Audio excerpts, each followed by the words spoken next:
Está con nosotros, doctor, profesor y todo lo que quieran agregarle en materia académica, Enrique Dussel, filósofo de los pueblos del sur, en una pequeñísima y atrevida definición que no le hace justicia a un currículum del cual, si se los leo completo, se nos acaba el programa. Pero a priori, nació Enrique Domingo Dussel Ambrosini el 24 de diciembre, Nochebuena de 1934, departamento de La Paz, provincia de Mendoza, en la hermana República Argentina. Es un académico, filósofo, historiador y teólogo, naturalizado mexicano. Fue rector interino de la Universidad Autónoma de la Ciudad de México. Es reconocido internacionalmente por su trabajo en el campo de la ética, la filosofía política, la filosofía latinoamericana, y en particular por ser uno de los fundadores de la filosofía de la liberación. Estábamos acostumbrados a la teología de la liberación, pero aquí tenemos la filosofía de la liberación. Es un pensamiento, corriente de pensamiento, de la que es él el arquitecto, habiendo sido también uno de los iniciadores de la teología de la liberación.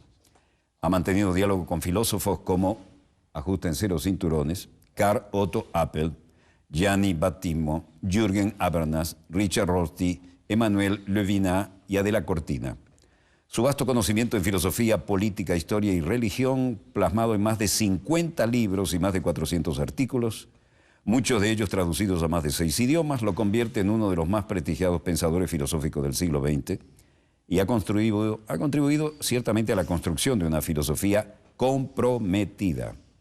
Y ha sido crítico de la modernidad, apelando a un nuevo momento denominado transmodernidad. También ha sido crítico del helenocentrismo y del eurocentrismo y del occidentalismo, y defiende la postura filosófica que ha sido denominada bajo el rótulo de giro descolonizador o giro descolonial. Investigador nacional emérito. Si seguimos con todos los elementos que pudiéramos agregar, maestro, nos quedamos sin programa. Tiene un currículum absolutamente envidiable. Y el aquí y el ahora. Usted que es un hombre de pensamiento comprometido, ¿cómo ve la geopolítica, la realidad actual, por ejemplo, en la patria grande latinoamericana y caribeña, o la renacida tensión este-oeste ahora entre Rusia y los países OTAN, el papel impresionante, imparable de China, solo por poner alguna barajita sobre la mesa? La palabra es suya. Sí, me podría situar en lo que es su especialidad justamente y que tanto me encanta este programa. Lo he visto muchas veces y da la casualidad que tengo una manera de pensar muy parecida. El primer capítulo de un libro publicado en el Fondo de Cultura Económica se llama Geopolítica y Filosofía. Y entonces hablo cómo el pensamiento filosófico se despliega en el tiempo y en el espacio. Y la pregunta que me hace, yo podría empezar a hablar más bien a un nivel político, económico, pero me gustaría, si me permite, situarnos en lo que me ha citado un poco un grupo de gente a Venezuela, y estamos haciendo un seminario sobre el pensamiento descolonizador, y aún en relación al marxismo mismo, porque Marx es un hombre del siglo XIX y es un hombre de su época, y como era muy influenciado por Hegel, tiene una cierta visión de la historia que era inevitablemente eurocéntrica. Él no conocía mucho lo que pasaba porque su época no lo conocía. China, la India, el mundo musulmán, África, América Latina mismo. Y las comunicaciones ciertamente no lo permitían, ¿no? Ya había comunicación, pero había falta de información por una parte, pero por otra parte había un mecanismo muy propio de eso que llamamos modernidad. Y para que valga la metáfora, es como si en la computadora yo leo un archivo de la computadora, lo aprendo, hago un resumen y después lo desconecto. Pero no solo lo desconecto, sino que lo olvido, pero no solo lo olvido, sino lo denigro después. Es decir, por ejemplo, la China fue muy utilizado en Europa en el siglo XVIII La revolución industrial era imposible sin la intervención de China, que empezó antes que Inglaterra, la revolución industrial. Kenneth, en este momento muchos autores están trabajando cómo surgió esa revolución en China, qué maquinarias usaron, cómo de ahí pasaron a Inglaterra, y el mismo Adam Smith habla glorias de China en El origen de la riqueza de las naciones. Si uno lee el libro en castellano del Fondo de Cultura Económica y va al índice, ve China, hay muchísimo. Y él dice, pues, un magnate chino va con una corte de gente y un rico inglés va solito por la calle. O es decir... Y ahí dicen que Inglaterra comerció con opio y obligó casi a los asiáticos a que consumieran eso opio. Ya en 1830 y demás, pues no tenía nada que venderle. Y entonces le vendió opio que producía en la India. Y entonces le inventó un producto porque desde el siglo XVI hasta el XVIII Europa no le pudo vender a Chile nada. Y al comienzo compró con nuestra plata. La plata americana se acumulaba en España, pasaba a Flandes y de ahí iba a terminar a China, porque la porcelana era el gran producto de la aristocracia de todo el mundo. Y que por algo le llaman China, ¿no? China, en inglés. Entonces, desde el zar hasta todos los reyes europeos, el mismo rey inglés, pero también los reyesuelos, diríamos así, del África y hasta América Latina, todos tomaban sus desayunos y sus comidas con la porcelana. Y el vestido de toda la aristocracia del mundo, desde los obispos en Roma hasta todos, era la seda. Y así muchos otros productos. La chinoiserie era secrétaires o mesas muy decorados a la China. Y hasta el laissez-faire de la política liberal que dice, deje usted hacer al mercado. Laissez-faire, laissez-passer. Viene de una traducción china que concebían el poder como no actuar. En la medida en que todo funcionara bien, le llamaban el diagnóstico de las fuerzas en contradicción, Xi. Entonces, la gran estrategia para un emperador chino que se fundó en el 220 y duró hasta 1912, es decir, duró 21 siglos, sin interrupción, aunque hubo mongoles que tomaron China y demás, pero una o dos generaciones de mongoles se hacían chinos, pues no tenían mucha cultura. Entonces, realmente los chinos tenían un poder gigantesco. Europa leyó ese archivo, lo desconectó y luego inventó todo lo que había tomado de China. Y así muchos otros. Hay un trabajo de Menzies que se llama 1434 y muestra que parece que hubo un legado del emperador chino Eugenio IV en Florencia. Y entonces llegaron escritos chinos, libros impresos en papel. En 1434, como 40 años que Gutenberg va a descubrir la imprenta. Me tocó estar en Maguncia, en Alemania, en un instituto, y abajo había una estatua de Gutenberg porque él en Mainz descubrió la imprenta y imprimió parte de la Biblia en la catedral de Maguncia. Entonces lo veía todos los días para tomar el café y salir a la universidad. Pasa por ser el inventor de la imprenta. Lo que pasa es que los chinos en el siglo VIII ya habían descubierto la imprenta. Y en el sexto el papel. Y en el noveno tenían papel moneda. Y cuando Marco Polo lo metieron preso a la vuelta de su gran estadía en China, en Génova, estaba en la cárcel, pero otro compañero de cárcel le quería explicar cómo pagaban los chinos, pero no podía decir, pagaban una especie de pergamino, porque no sabía ni lo que era el papel. Se había adelantado 1000 años a la producción de papel moneda, que en Europa empieza prácticamente en el siglo XIX. O es decir, Europa va a tomar de otras culturas. Y esa modernidad que parecería un invento gigantesco, se empieza a estudiar de nuevo. Y a eso le llamamos la descolonización epistemológica. Y es una geopolítica del conocimiento. Maestro, usted sabe que este programa tiene el orgullo de tener el mismo nivel de audiencia que es récord en todas las categorías socioeconómicas. ¿Podría, en beneficio de algunos integrantes de nuestra audiencia, explicar lo que usted y yo sabemos que es la epistemología? Bueno. Epistemología es lo que llamamos ciencia. En griego, episteme significa la ciencia. Ciencia matemática, astronómica, biología, pero también es la filosofía, es la historia, es la gramática, es la economía, es la política. Son las ciencias que se enseñan en la universidad. Entonces, la modernidad va a ser todo un manejo de una interpretación de la realidad.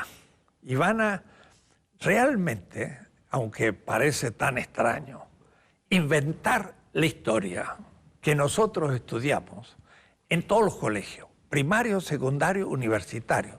Pero no es en Venezuela ni en América Latina. Yo he dado conferencias en África, en Kenia, en Sudáfrica, y todo el mundo tiene la misma visión de la historia. Antigüedad, Edad Media, Edad Moderna. Pero eso lo hacen también en la India, lo hacen en todos los lugares de Europa, en Estados Unidos, se ha universalizado. Pero entonces uno pregunta, ¿quién inventó esta periodización en la que Europa es el centro de la historia? Tiene 2 siglos nada más.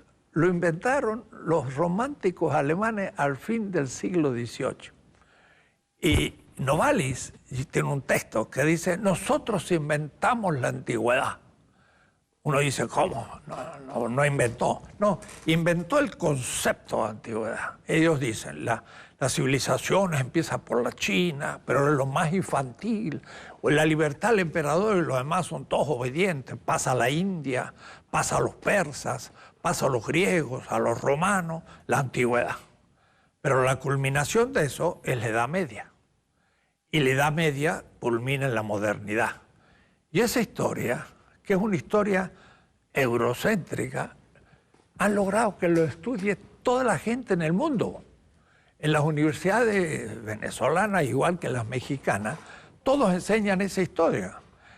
Y están formados en eso. Y qué decir que, por ejemplo, la filosofía es la máxima responsable de ese eurocentrismo, porque dice, la filosofía empieza en Grecia, y de ahí pasa a los romanos y llega, ¿no?, al siglo XIII en Francia, y luego Descartes, el primer filósofo moderno, y seguimos. Es una invención, porque Herodoto, Platón, Aristóteles dicen, nuestra filosofía viene de Egipto.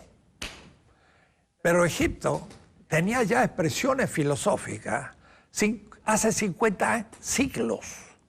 26 siglos antes de Aristóteles ya estaban haciendo filosofía. Y por eso que los mismos atenienses decían, nuestra filosofía es muy antigua porque viene de Egipto.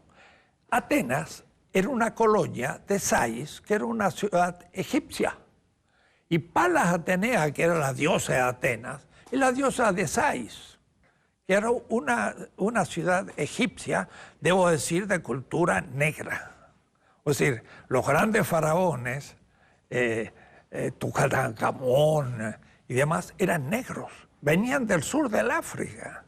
Y entonces ellos veían a los blancos de Grecia, le llamaban colorados, razas de bárbaros. El ser humano era negro, ¿no?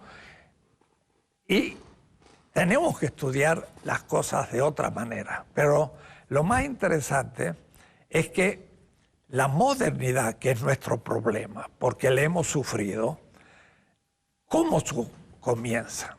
Y entonces, por eso yo quería un poco usar un mapa para que sus oyentes, que están habituados por sus exposiciones al mapa... Le entrego mi puntero, como se entrega el sable. Mire... y el mapa es suyo. Muy bien, vamos a mostrar esto. Europa latino-germánica estaba dividida en Yugoslavia, porque esta era parte del Imperio Bizantino y esto el Imperio Latino. Quiere decir que cortaba aquí un poco en Polonia y los países bálticos. Esto era Europa. Ahora, esta Europa, en la Edad Media, estaba en la Edad Oscura, se dice, ¿no? ¿Por qué estaba en la Edad Oscura? Porque aquí había un muro. Los musulmanes, el Imperio Otomano, sitiaba Viena hasta el 1688. Y en el sur, Granada había sido hasta 1492 parte de ellos. O es decir, Europa estaba cortado del sistema que comprendía el Magreb, que es la actual Marruecos. Pero Marruecos y España es el gran califato de Córdoba en la Edad Media. Y después viene el reino de Fatimita en Egipto, y aquí en el centro, sobre el Éufrates, estaba Bagdad. Y sigue estando. Y sigue estando, pero mire el problema. La historia del siglo XXI-XXII no va a poder dejar de decir que los bárbaros del siglo XXI destruyeron a Bagdad. Debo decirle, lo mejor que yo pude ver por allí, tuve que cruzar en la época de la Guerra Fría el Charlie Checkpoint de Berlín, cuando estaba dividido, para ir a verlo en Berlín Oriental. Pero eso fue los alemanes que se llevaron todo lo que pudieron antes de que los dividieran, ¿no? Claro, pero de todas maneras, miren, los árabes venían de esta región, ocupaban todo esto, Turquía. Constantinopla la habían tomado en 1453, estaba en Estambul. El Imperio Otomano ocupaba Bulgaria, Rumania y estaba completamente en esta zona. Y luego esto era el califato de Bagdad, y Afganistán era un reino también. Los mogoles estaban en la India, y después estaban los sultanatos del sudeste asiático, y llegaban hasta la isla de Mindanao, en Filipinas, que eran musulmanes. De tal manera que Colón, cuando pensó que iba a ir al Asia, porque él no conocía que había el Atlántico ni nada, se llevó un traductor del árabe y del hebreo, porque pensó que iba a encontrar musulmanes, no estaban tan mal informados. Ahora mira lo que era el mundo musulmán, era todo esto, y Europa era esto. 70 millones de habitantes aislados. Y en cambio la China tenía ella sola ya 150 millones. Y la India también tenía 150. Y el mercado mundial desde el año 400 hasta el 1800 estaba en esta zona. Y en toda Europa estaba completamente separada. Quiso por las cruzadas ir al centro del sistema para poder conectarse con las caravanas, pero los árabes eran muy fuertes, lo rechazaron. Entonces, ¿qué le quedaba a Europa? Salir por acá. Y salió por el Atlántico. Y entonces, la propuesta porque los portugueses se fueron a la África y lentamente llegaron por ahí, pero en el fondo tenían la visión de Eurasia.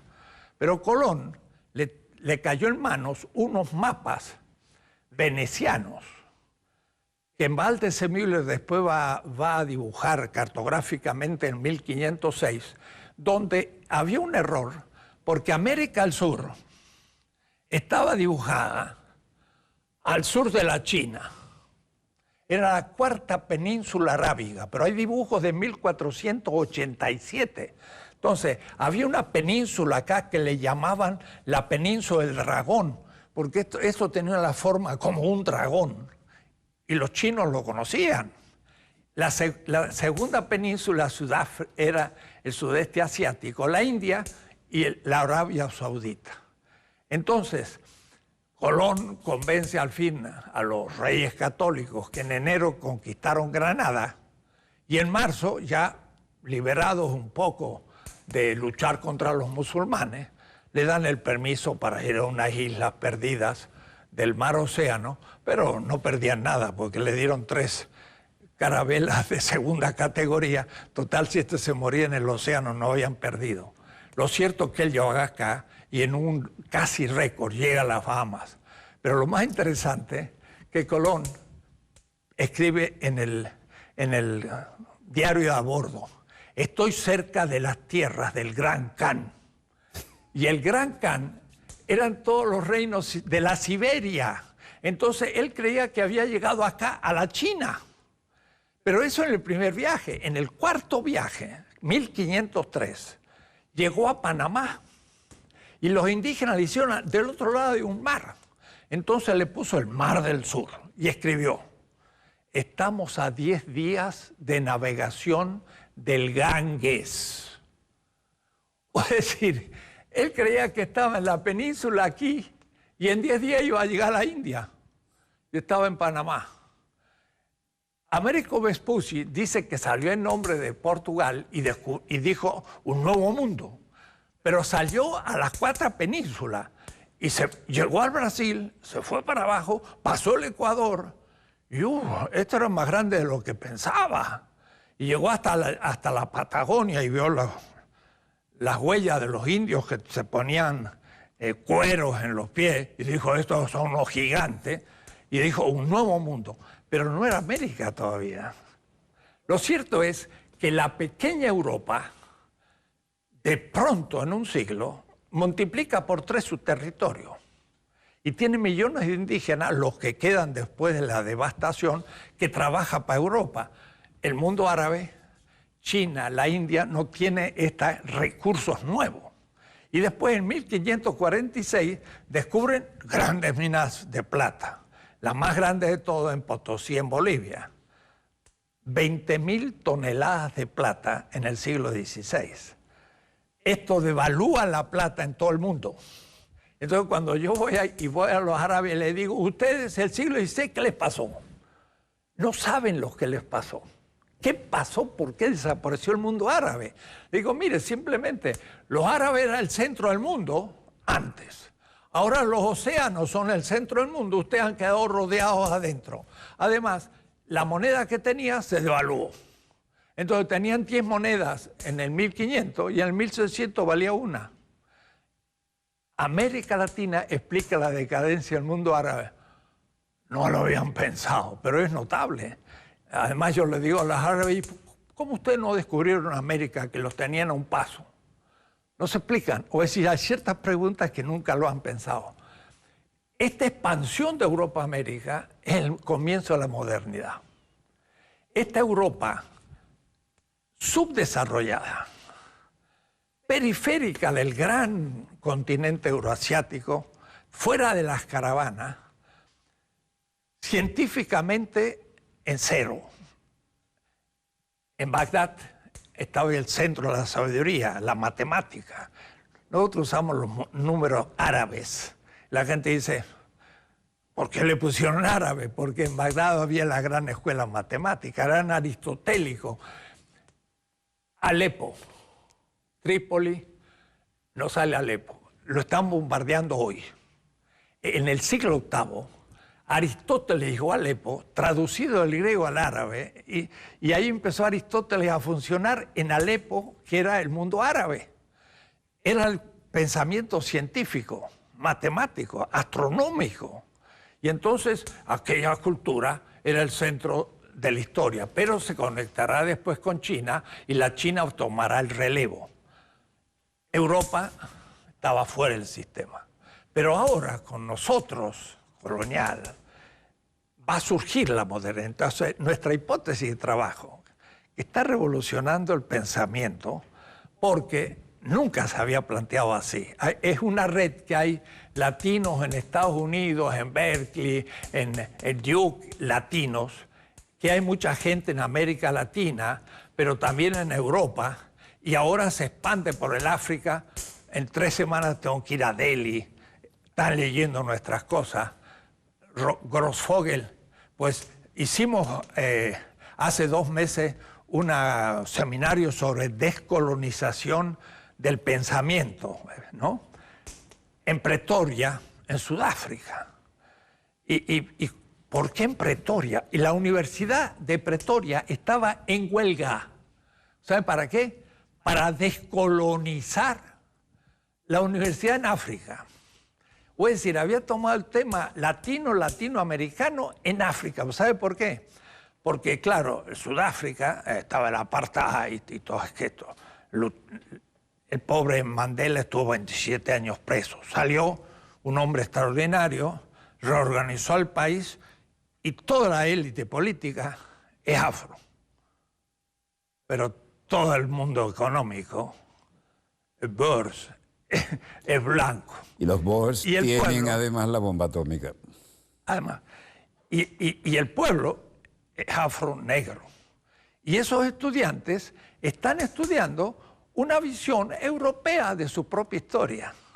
Porque la historia es el instrumento que empezó a destruir las otras tradiciones e impuso su historia como historia universal.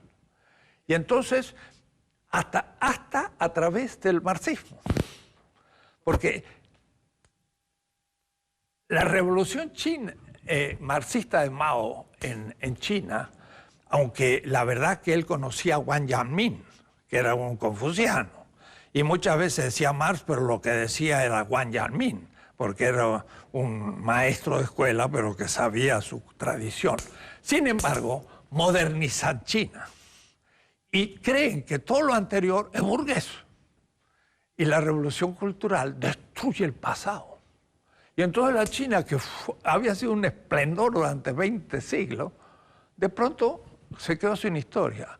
Ahora, me decía el otro día Walter Miñolo, un colega, están haciendo 2000 museos en distintos puntos de China para recuperar su historia. Vuelven a... ¿Tan así se la borraron a los chinos? Mira, he estado en Pekín y se muestra un lugar donde estaba la dinastía Ming y a mí me llamó la atención. Eran todas paredes sin ninguna decoración. Parece una cosa franciscana. Digo, uy, qué ascético que eran estos. Dice, no, lo que pasa es que la revolución cultural quemó todo. Y si no lo quemaron, lo descartaron como cosa perimida. Pero no sabían lo que habían hecho antes, ¿no? Y ahora sí, ya lo van recuperando. Pero entonces, el tema es que durante 3 siglos, España primero, pero después pasó hacia el norte, usufructó América Latina. Pero el África y el Asia tenía unos puntos en Angola, en Mozambique, pero no había hecho la conquista territorial. Eso lo va a hacer en África al fin del siglo XIX. Y la India, por ejemplo, va a ser ocupada en 1780. Quiere decir que prácticamente 18. Y es con la revolución industrial. Porque el África y el Asia tenía caballos y tenía arma de hierro. Nuestros indígenas no tenían caballos ni arma de hierro. Y tenían cascos. Tenían cascos. Ah, claro, tenían la misma... No, lo que manejaban el hierro. Digo. Ese era un fenómeno en el campo de batalla. Claro, total. Los hoplitas entre los griegos, pero también ellos, por supuesto. Y entonces, no pudieron hacer las colonias hasta la revolución industrial. Ahí sí le ganaron, pues tenían armas ahora de fuego y empezaron a tener barcos de otro tipo, y entonces ocuparon el África y Asia. ¿Y el papel del Imperio Británico ahí? Fundamental, porque aquí lo que llamamos nosotros la diferencia imperial va a pasar de Portugal y España a Flandes. Porque los holandeses van a tomar parte del Brasil, van a tomar las colonias de Angola, van a llegar hasta Japón. Entonces, los holandeses... Y alguna islita en el Caribe también. Bueno, tenemos Curazao, 3 de enfrente. Curazao y demás. Bonaire, Aruba, Curazao. Claro, y ahí es interesante. Ahí, por ejemplo, en Curazao hay un Wall Street y había judíos. Pero eran los judíos expulsados por los reyes católicos de España que se fueron a Portugal, se fueron a Flandes y están en Curazao. Y esos mismos se fueron a Nueva, diríamos, Holanda y fundaron Nueva Ámsterdam. Pero cuando los ingleses vencieron a los holandeses se transformó en New England y en New York. Entonces los judíos de New York, que era Nueva Ámsterdam, vienen de España, eran sefarditas y son más antiguos que los anglos.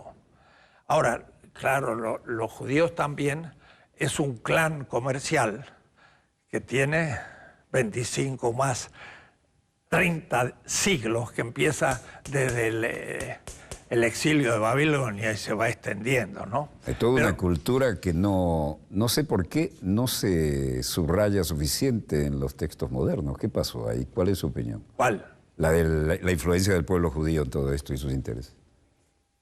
Mire, Kautsky, en un libro que se llama El origen del cristianismo, dice algo muy interesante. Dice, en el exilio en Babilonia, los judíos dejaron su tierra y para recordarla la escribieron. Y ahí escriben lo que se llamaría el Antiguo Testamento. El paraíso, Testamento. la leche, la miel. Era la ley, los libros históricos, los profetas y los salmos y toda la Biblia, diríamos. Pero después se extendieron en el imperio persa. Y cuando vinieron los griegos, se extendieron por todo el imperio griego que llegaba hasta el Indo. Y cuando llegaron los romanos, se extendieron por el imperio romano. Y entonces siguieron ellos siendo grandes comerciantes. Y se adaptaron a cada una de las cadenas de mando. Claro. Y además, mire qué interesante, como ellos adoraban un dios Yahvé del Israel primitivo, lo seguían adorando en sus sinagogas en todas partes. Y entonces ese Dios propio está en todas partes. Era un Dios universal. Y ahí sale el monoteísmo de Israel, de donde va a salir el cristianismo. El cristianismo. Porque en todos lugares había otros dioses, pero el de ellos estaba en todas. En fin, esa es una historia que también se puede apasionante contar. Pero esta modernidad es el tema, porque la pequeña Europa parte después a Flandes y después Inglaterra vence. Ahora, la posición de Inglaterra es fundamental. Inglaterra y Japón son las dos islas de Eurasia. Y Inglaterra era un país poco poblado, con una monarquía muy débil, y entonces el continente estaba en lucha de religiones y todos huían a Inglaterra. Y ahí nadie atacaba porque era una isla perdida, pero en el nuevo centro geopolítico moderno, que es el Atlántico Norte, que descubrió Colón, pero este era el Atlántico tropical. Y el de Brasil es de Portugal a Brasil, porque las corrientes van así, entonces no podían andar por aquí, tenían que ir a Brasil, y de ahí recién iban a África y llegaban a Goa, y llegaban hasta el Japón los portugueses. Entonces la modernidad fue una expansión lenta de Europa que con la revolución industrial se impone a todo el mundo. Pero el tema nuestro es que imponen una narrativa, pero una narrativa que es retórica, o es decir, va a demostrar que Europa, y eso es Hegel explícito, dice Hegel, la historia va del este hacia el oeste, geopolítico, y Europa es el centro y el fin de la historia universal. Y entonces la antigüedad es el fundamento, la Edad Media es una edad difícil, y luego es la modernidad donde el espíritu germano eclosiona como espíritu universal. Y todavía en la Ilustración dicen, el sur de Europa era, porque no hace la revolución industrial. Grecia, Italia, España, Portugal, se quedan en el Mediterráneo. El norte de Europa va a ser ahora industrial. Y ahí Inglaterra va a ser el centro, porque es una isla. Entonces son puros puertos. Y es una isla donde los Scottish, los presbiteranos, Glasgow, Estocolmo no, no importa. Los calvinistas son muy importantes porque Calvino se las arregla para hacer una interpretación de la Biblia que impedía a los cristianos y a los judíos dar préstamos al hermano, porque no había que explotar al hermano. Pero entonces en la Edad Media, por ejemplo, un cristiano no podía prestar a un hermano, pero un judío no era hermano. Entonces le asignaban la función de que él prestara. O es decir, lo enriquecieron los judíos para que cumplieran esa función pecaminosa, ¿no? Pero Calvino se la arregló para cambiar ese texto del Deuteronomio. Dijo, no, se puede prestar 5%.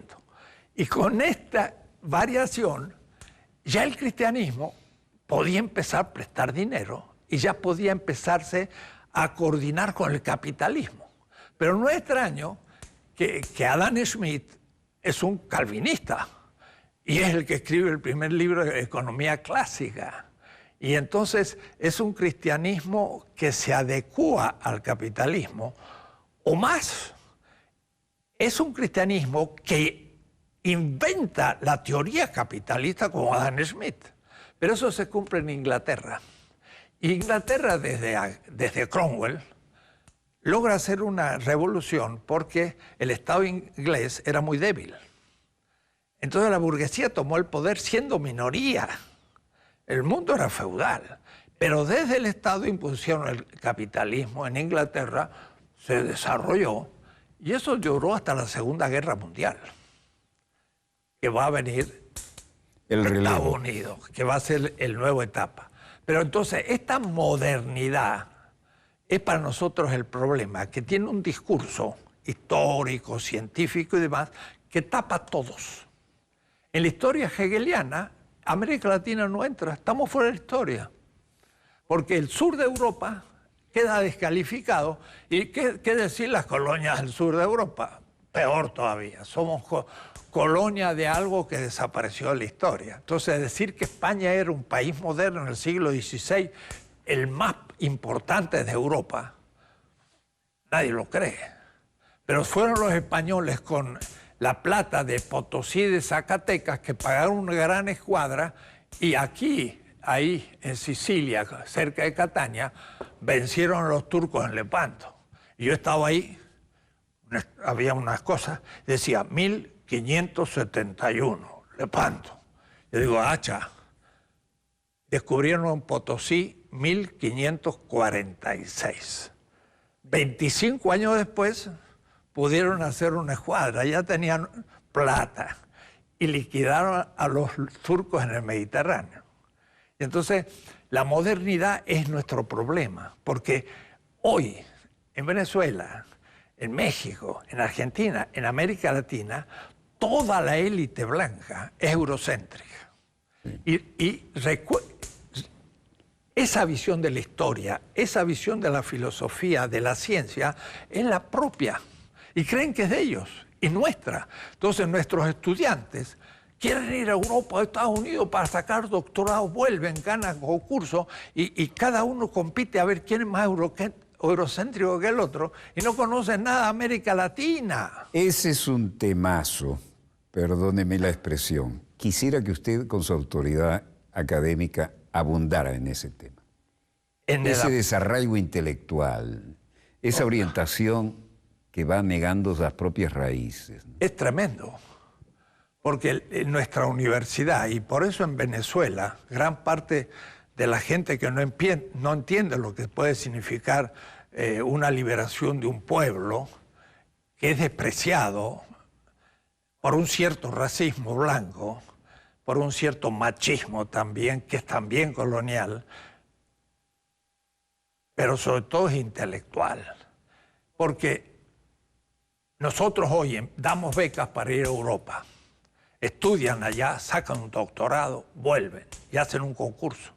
Ganan el concurso. Y van a enseñar lo que aprendieron.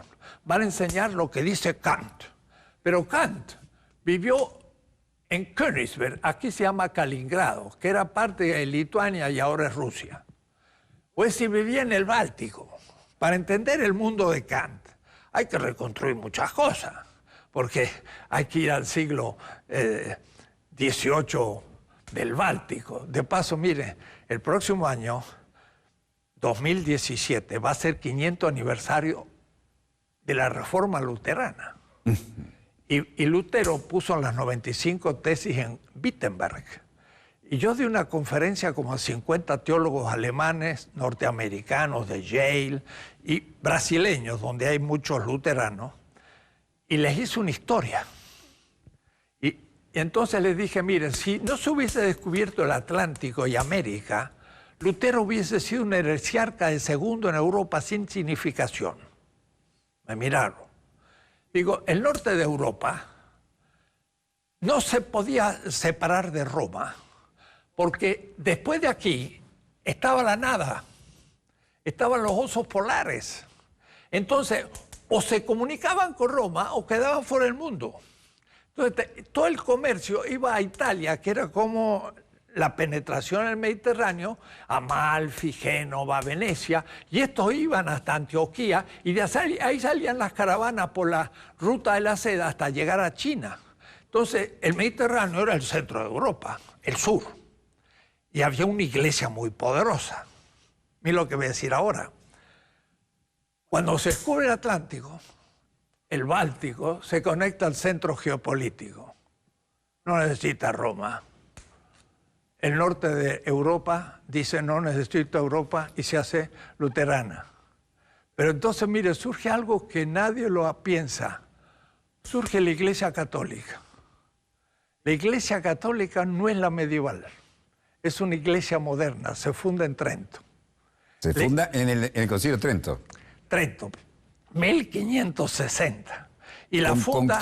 ¿Con qué argumento puede desarrollar usted esa idea que es muy interesante? Porque de Trento para acá. Claro, porque Roma estaba en el centro del Mediterráneo, que era el centro de Europa, porque estaba en el sur. Era el Mare Nostrum. Una vez que se descubre el Atlántico, es la muerte del Mediterráneo. Entonces, un gran historiador, Brodel, de la Escuela de los Anales, escribió Felipe II y el Mediterráneo y mucho. Pero un alumno de él, que fue mi profesor en la Sorbona, se llama Pierre Chonu, escribió 7 tomos, Sevilla y el Atlántico. Y entonces yo me di cuenta que ahí había algo. La modernidad es la muerte del Mediterráneo y el nacimiento del Atlántico. Y mire, ahora Inglaterra queda bien situada, antes era Roma. ¡Pua! Un cambio total. Y el norte de Europa se hace industrial y se hace luterano, etc. No deja de ser cristiandades, o decir que es una inversión del cristianismo. Porque el cristianismo que nace en el Medio Oriente es crítico del imperio. Y el fundador del cristianismo lo pusieron en la silla eléctrica, que era la cruz. No era un signo religioso, ahí estaba Espartaco. Pero era después un signo denigrante en ese momento, además. Total. Después de 3 siglos, esos cristianos estaban presentes, sobre todo en Turquía y en otras partes. Y Constantino, cuando se dividió en 4 partes el imperio que estaba en la Galia, venció al otro y después a Licino, y se hizo emperador y se dio cuenta que los cristianos eran muy numerosos y les dio libertad, y después se apoyaron en los cristianos. Y dejaron Roma e hicieron la capital del imperio en Constantinopla. Y entonces el peso se vino acá. Pero ahora los cristianos... Y Estambul, Constantinopla, claro, esa dualidad. Cuando los otomanos tomen Estambul, se va a hacer un imperio. Y eso es lo que va a sitiar Europa. Pero lo interesante es que los cristianos que habían perseguido al imperio porque tenía esclavos y todo, ahora lo justificaban. Sobre todo en América, es cuando andando el Pero tiempo. eso, la primera inversión fue la cristiandad del Mediterráneo. Roma se hace cristiana. Y por lo tanto, el fundador crucificado ahora aparece en las alíos, en la Santa Sofía, con los ojos abiertos, crucificado, pero sin sangre, porque era un rey. Ya no era el crucificado, era justo el rey, lo contrario.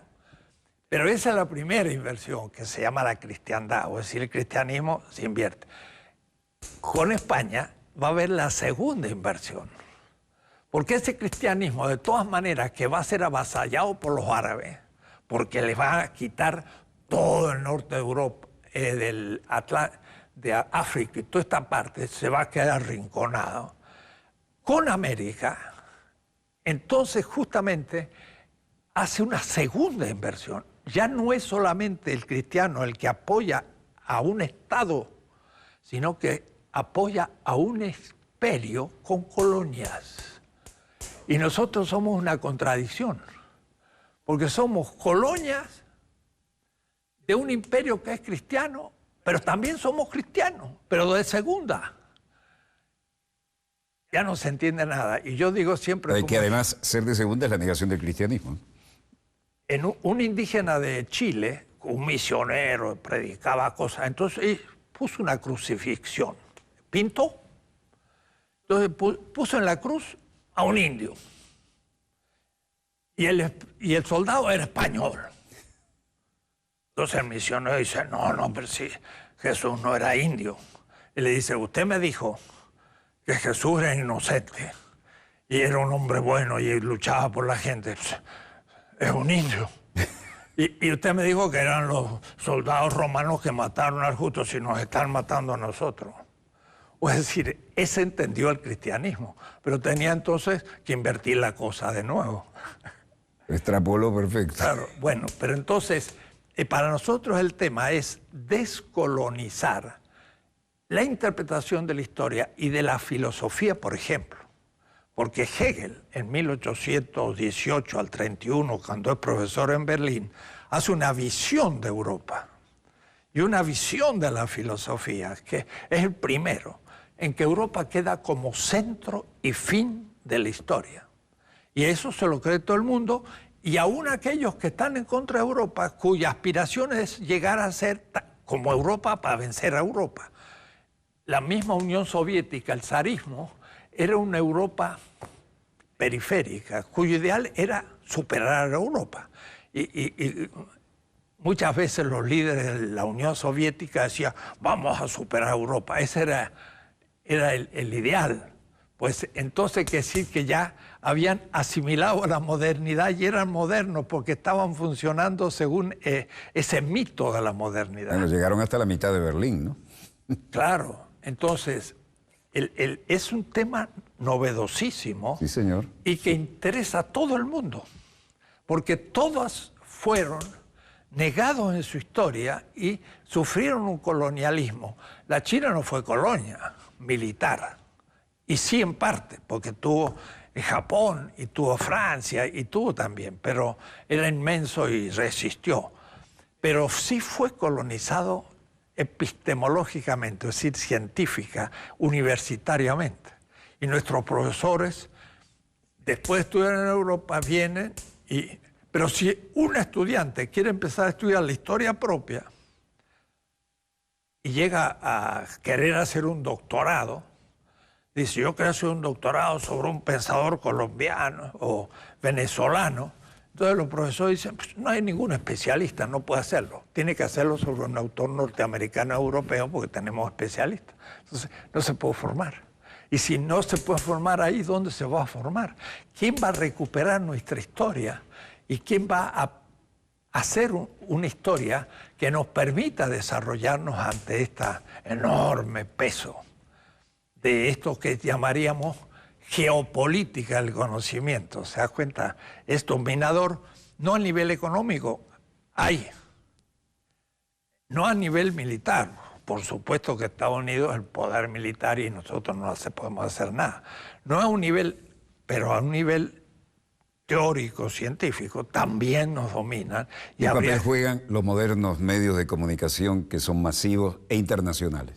Claro, y todas las grandes mitos, referencias, todo, son eurocéntricas. Entonces, partimos de los griegos, que es una invención alemana romántica, que piensan que ahí se originó, después pasó a Roma, pasó a la Edad Media y culminó en París, y después Ámsterdam está en Bélgica, está ahí en Holanda. Y Descartes es un filósofo, el primero, pero escribió el discurso del método en 1636, un siglo y medio después del descubrimiento de América. Entonces, los grandes problemas filosóficos no fue ese, era cuando llegaron a América se dijeron, estos indios son seres humanos. Es un tema filosófico fundamental, porque ¿son hombres o no son hombres? Dijeron, sí son, pero sus costumbres lo han vuelto bestiales. Entonces son como niños. Y entonces el mismo Kant va a definir la ilustración. Va a decir, la ilustración es una salida de un estado de inmadurez. Era como el indio. Pero el mismo inmaduro no quiere civilizarse, se opone. ¿Y qué significa civilizarse? Entonces dice Hegel, los ingleses se transformaron en los misioneros, una palabrita religiosa, de la civilización en el mundo. Y entonces, ahí estamos. Entonces, el problema es que ahora estamos haciendo... Esos misioneros llevaron la droga china. Todavía me acuerdo, a veces me acuerdo de citar eso porque lo tengo grabado acá, ¿no? Primera vez que estoy en Hong Kong. Si le parece, voy al parque de los... Adelante, porque estamos terminando, ¿no? Voy al parque de los ingleses, que todavía se llama así, y a la entrada, gran letrero metálico que dice prohibido entrar con perros y con chinos. Y yo le digo, pero ¿cómo ustedes son capaces de aguantar esto? ¿Por qué no han sacado ese letrero? Dice, porque los queremos ahí para no olvidar lo que nos hicieron. Prohibido entrar con perros y con chinos. El parque de los ingleses en Hong Kong. Insólito. Y está ahí todavía. Sí, esto es una tarea muy difícil porque hay que recuperar archivos olvidados y entonces el pensamiento postmoderno, así llamado, fue una crítica de Europa a sí misma, pero todavía eurocéntrica. Y nosotros queremos hablar más bien de algo que va a ir más allá de la modernidad y una crítica de esa modernidad. Los jóvenes cuando descubren esto se entusiasman porque se dan cuenta que es una novedad y es cosas nuevas, hay que ponerse a estudiar y no estamos repitiendo, estamos inventando. Yo no quise ni siquiera, me mordí la lengua unas cuantas veces y le cedí todo el tiempo porque esto es una clase magistral obviamente y no es un lugar común. Y yo tengo la esperanza de que esto haya generado las necesarias inquietudes, no solo en los jóvenes, que sí nos ven y en gran proporción. Felizmente nos ven todas las categorías socioeconómicas y etarias, ¿no? Sino en aquellos que siguen el dogmatismo y tienen el cordón umbilical y la neurona en esos centros de poder, ¿no? ¿Qué debemos hacer? Nos quedan 3 minutos. ¿Cuál es su receta? Hay que continuar en este descubrimiento, hay que aumentar los argumentos y hay que mostrar que si no se hace eso, es lo que dice un colega de una manera un poco jocosa y metafórica. Dice, si no se inventa una ciencia que parta de nosotros y que explique la realidad, somos sucursaleros. Ponemos sucursal. Entonces, yo soy filósofo. Entonces, uno le pregunta a un colega, ¿usted qué hace en filosofía? Yo, Kant. Ah, muy bien, usted estudia Kant. Y usted Hegel, y usted Heidegger, y usted Habermas. Sucursales. Y lo peor es que hace grandes comentarios, pero ni le llega a Habermas, porque Habermas ni le interesa lo que estamos nosotros comentando.